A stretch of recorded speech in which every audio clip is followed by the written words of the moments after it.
Hi, everyone. My name is Daniel Anzueta. I'm Associate Director for Recruitment, Engagement, and Volunteerism with Naspa, and I'm happy to welcome you to our second virtual unconference. We'll start today off with another Know Your Naspa session, specifically about our Graduate Associate Program. And I'm happy to introduce Jordana Taylor, who will take us on. Thanks so much, Danny. Hello, everybody. Good morning or good afternoon, and thank you for joining us today for our Know Your NASPA series as part of our virtual unconference for our new and emerging professionals. I'll be sharing my screen and a couple of things shortly, but if at any point during this session you have a question, we will have some time at the end for you to unmute yourself.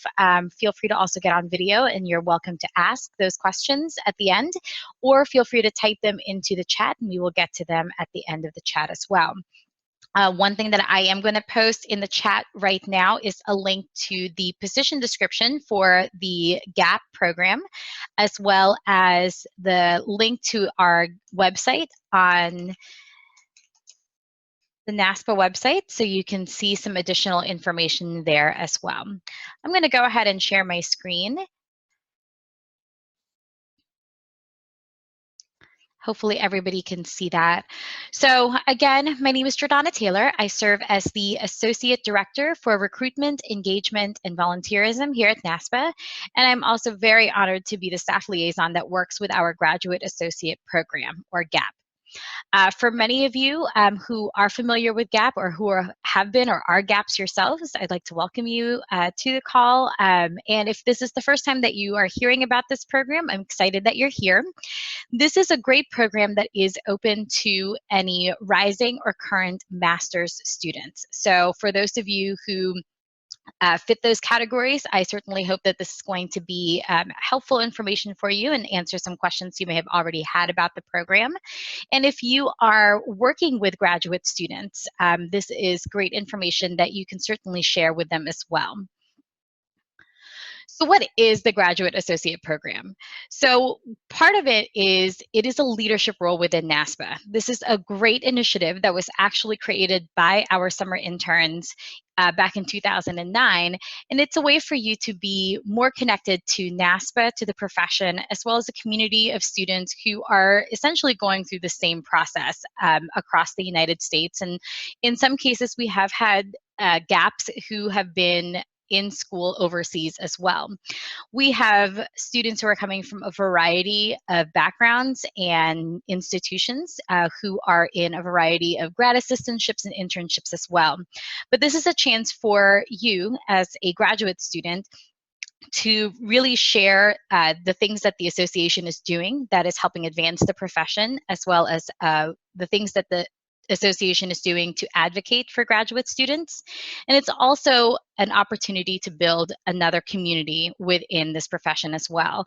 Because we do bring in over 100 students from all across the country and across the world, it's a really great way to understand how different graduate programs are set up, to learn about the different experiences that people are having, even if they're in the same functional areas.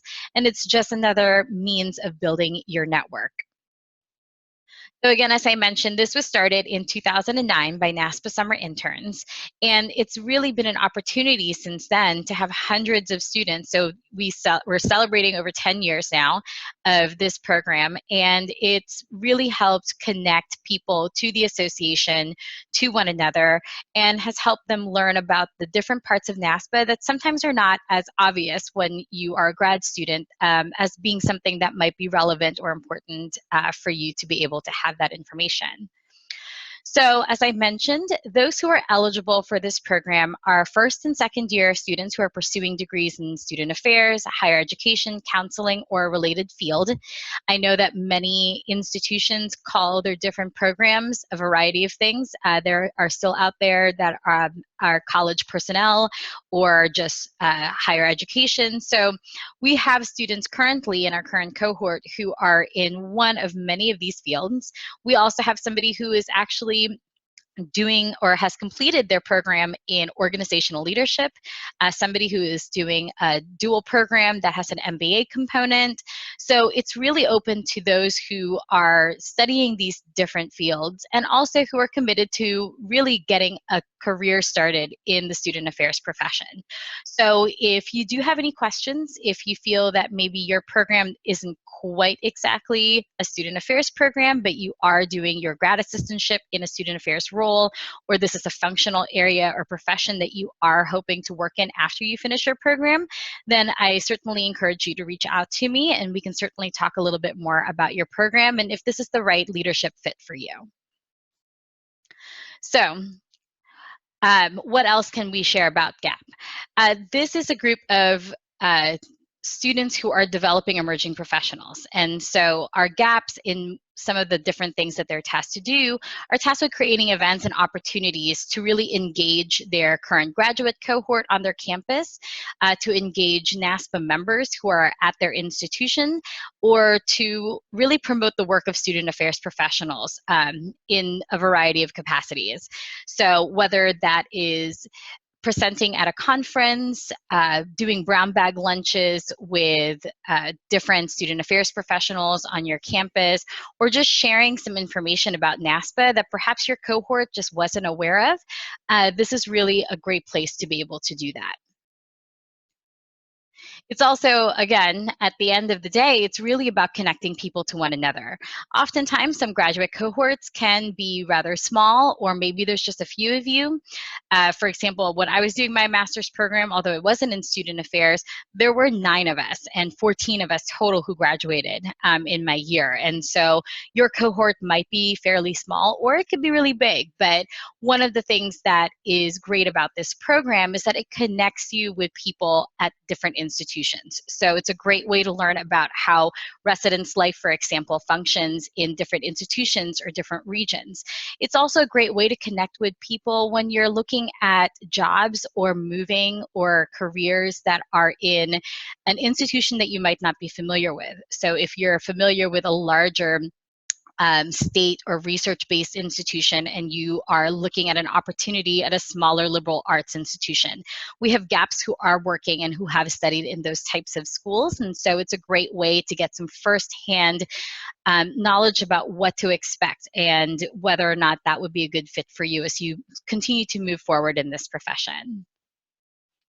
Our GAPs are also really instrumental during Careers in Student Affairs Month. And so this is one of the big requirements with the GAP program, is that throughout the month of October, they work with my colleague Colleen here at NASPA to really develop programs that are targeted towards the forwarding the knowledge about our profession. And so whether that is creating some type of presentation or webinar that has something to do with careers. So if you are working or doing your internship or assistantship in career services, you might do a resume building workshop that you can target either to your cohort or to undergraduates on your campus, for example.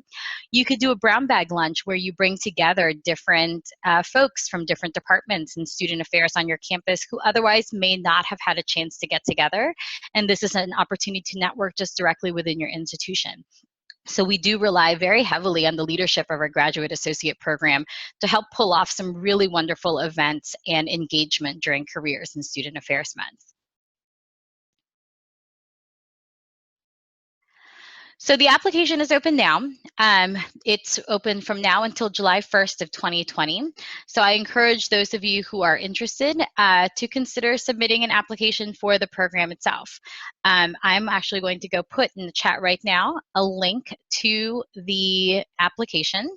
And if you do have any questions, you can certainly contact me or any member of our team here at NASPA by emailing us at engage@naspa.org, and we'll be happy to answer those questions for you. So the applications are open. The application itself is a pretty simple process, but I'll go ahead and actually quickly share what that looks like here.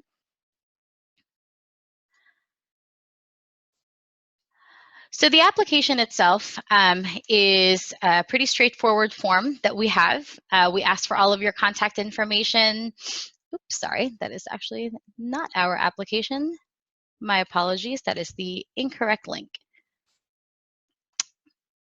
Let me actually go back to my presentation and get this link up for you, but the application itself is a pretty straightforward form.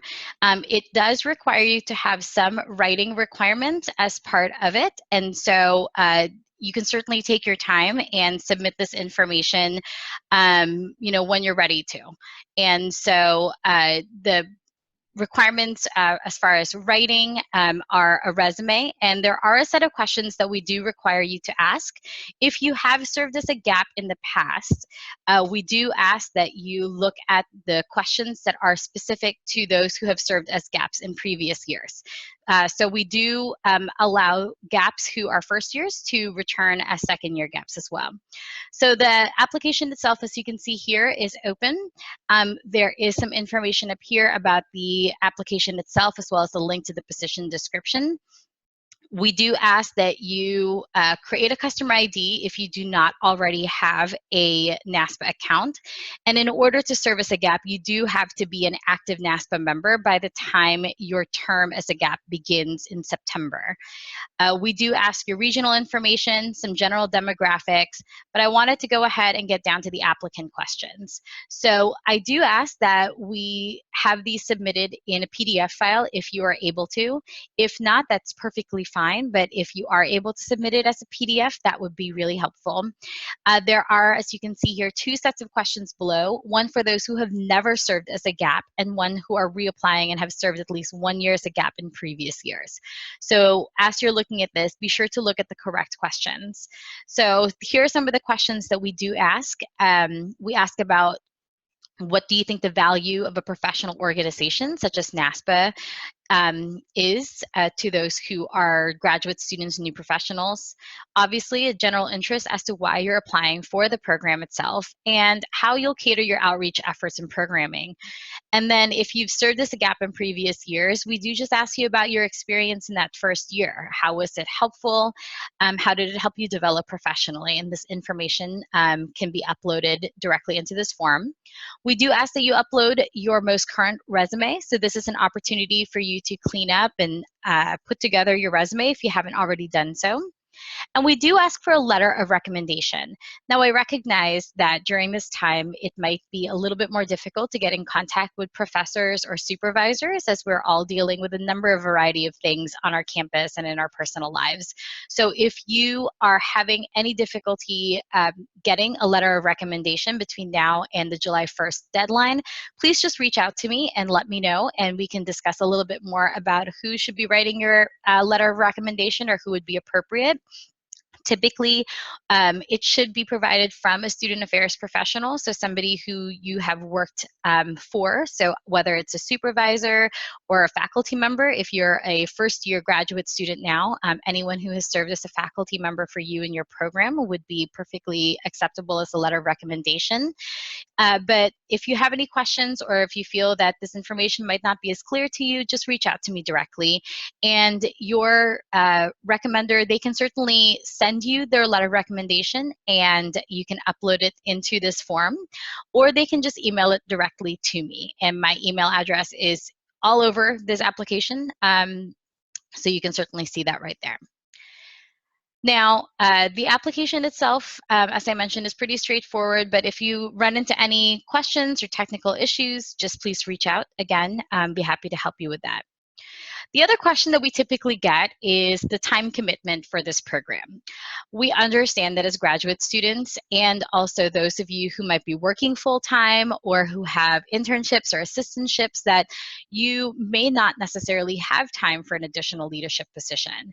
But the commitment per month really is, I would say, at the most 1 to 4 hours. And that just really depends on how engaged you want to be in the program that month.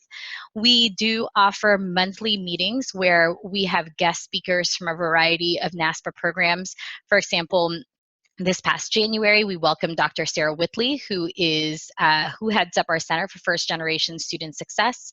In February, we had Kirsten Fox, who is the director of the Placement Exchange. We had a really wonderful conversation, not just about the Placement Exchange, but about careers and resumes and the job search itself overall. And so we do invite different NASPA staff members who are running a number of different divisions and programs at NASPA NASPA to share this information directly with our GAPs, so that way they themselves have this information and that they can share this out to their cohort as well.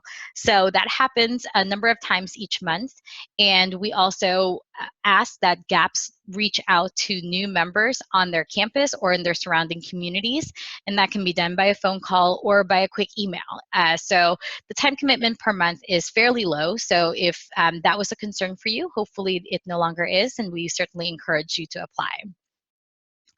You can find out more online. As I linked in the chat, I did put our link to the position description, and here is the correct application link that I am sending right now. And that information is there. Just to quickly share our position description, it's fairly straightforward as well. It does talk a little bit about what the GAP program is and what the roles and responsibilities are. So for this, the duration of the role does begin September 1st through June 15th of 2021. We do ask that those who are participating in the program participate in a minimum of 5 monthly conference calls with the larger GAP cohort of students. And so one of the things that a lot of GAPs have given feedback in the past is that attending a call every month is not always feasible with your schedule, but we certainly know that there are topics that you're interested in. And so we have tried to produce a number of different topics each and every month in a variety of functional areas and disciplines, so that way you can find 5 that really appeal to you and that would be helpful for you to learn more about. And the other great thing about the program itself is one of the biggest things that our GAPs are eligible for is that they are eligible to apply to be an intern to our annual conference each year. So next year's annual conference in 2021 will be held in Kansas City. And so if you hold the position as a graduate associate program member for the 2020-2021 year, you are eligible to apply to become an annual conference intern, and only GAPs are have the opportunity to do that. So it's a really great leadership opportunity. And I certainly hope that those of you who have thought about the program find that to be a pretty exciting opportunity as well. So obviously, I would love for you to apply to be a graduate associate program or to be one of our GAPs. And if you want to learn more about the work that our GAPs do, they run a pretty exciting, at least in my opinion, Instagram page. There are a number of different highlights from our GAPs, as well as different stories that they produce. And so we just recently actually had one of our GAPs, Brianna, who is over at ASU, talk a little bit about what her day has been like just sort of during this time of being either in self-isolation or quarantine. So you can see, if you go into our Instagram page, you'll be able to see highlights from all of these different institutions. So it's really great if you're a current undergrad right now and you're watching this and you're interested in looking and seeing which institution would be a really great fit for you. We actually have, as you can see, just so many wonderful schools that are highlighted just in our highlights. And they are all across the US in all different types of regions and sizes. And we have some really excellent posts, and our GAPs are doing really wonderful things. And it's a really great way for you to just really see the work that these students are doing all across the country. And so I certainly encourage you to follow us on Instagram, look through these posts. You might see some faces that you recognize. Some of them might be going to grad school at your alma mater, so definitely give them a shout out. But it's a really great way to get to know the types of students who have held the position as a graduate associate program member at Naspa. So if you have any questions, please feel free to contact me. I have my email address, jtaylor@naspa.org. And also you can contact me by phone. If you prefer to speak over the phone, I'm happy to do that as well. So that is my spiel about why you should apply to be a graduate associate program member. But I'd love to open it up to anybody who is on the call right now or who's viewing this if you have any questions. I see that somebody had already asked about the recording, so we will certainly make sure to share the recording of this to those of you who either can't stay or would like to share this with other staff or students. But is there anything else that I can answer for anybody who's on the call right now?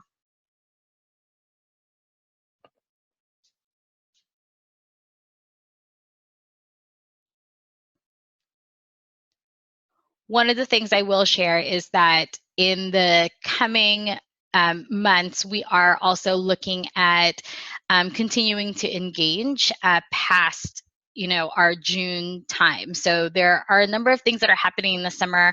Last year, we had a GAP who was able to travel overseas, and they did an entire Instagram series on all of these different places that they visited in the United Kingdom. So they went and learned about how residence life, for example, works in the UK, in Scotland, and in Ireland, and in England. There's a question about an incoming first-year essay grad. Do we need to? You do not need to get approval from your school to do this. This is totally a voluntary leadership position. So if this is just something that you would like to do as an additional leadership role that you might already have on your campus, that would be great. It gives you an opportunity to really learn more about the association, gives you a chance to share this information with others, and you get access to a number of opportunities and content that are specifically developed for the graduate associate program. There's a question that if this program is just for those who are graduate students. At this time, yes, this is a very specific program for those who are currently first or second year master's students. However, if you're looking to become involved in NASPA in a variety of different ways, we also have a number of volunteer leadership roles that people can hold throughout different capacities. And so we have volunteers who are serving as conference chairs. We have volunteers who read programs for our conferences and help us with that. So if you're not a current graduate student, but you're hoping to get more involved with NASPA, I would really encourage you to visit us on Volunteer Central. If you're a NASPA member, you have access to this. And as a NASPA member, you have the opportunity to become a volunteer leader within the association.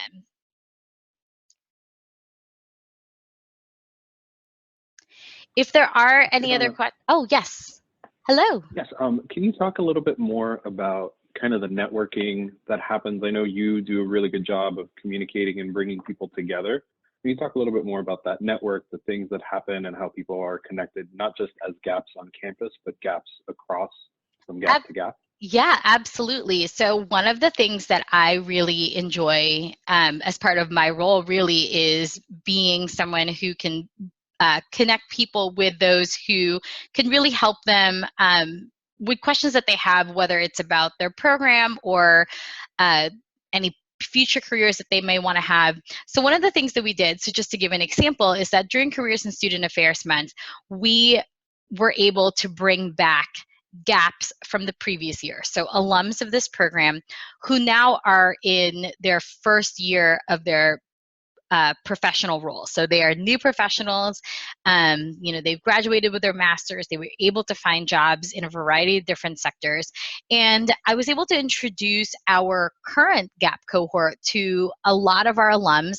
One of them decided to go and do AmeriCorps, so they didn't directly go into a program, and they talked about what that experience was like. Another person had never had any experience in residence life and talked about how their very first job ended up being in residence life and how they were still able to translate the work that they had done as a graduate student and as an undergraduate into a role in a residence life staff, even though they had previously never served in that functional area. And that was a really great way to talk a little bit about how you don't necessarily have to work in a functional area for X amount of time in order to be able to transfer these skills. And I think that's another way that we sort of network or create these networks with folks is that people are also really unsure at times about this degree. You know, it is our profession, student affairs and higher education overall, is becoming more professionalized. And so I think learning a little bit more about just the versatility and all of the different opportunities that you can really translate your skills into has been really great. We also have several chats that are very specific and limited to those who are part of the graduate associate program. And our students have really been able to build a community within that space. You know, they are able to ask questions about, you know, ideas for even something like icebreakers. And even though you can certainly look a lot of these things up online, or you can do a quick Google search on a number of these things, it also helps to get that firsthand contact with folks. The other thing that I try to do in terms of making sure that our gaps are connected and networked is, like I mentioned earlier, I hold different meetings every month on a variety of different topics, and they typically are with Naspa staff. And so what that means is that we bring Naspa staff from all of our different programs that we have here at Naspa, and they then become part of that GAPS network. So I am part of the network for our current and our previous alum gaps. And so I am a professional that they are now connected with.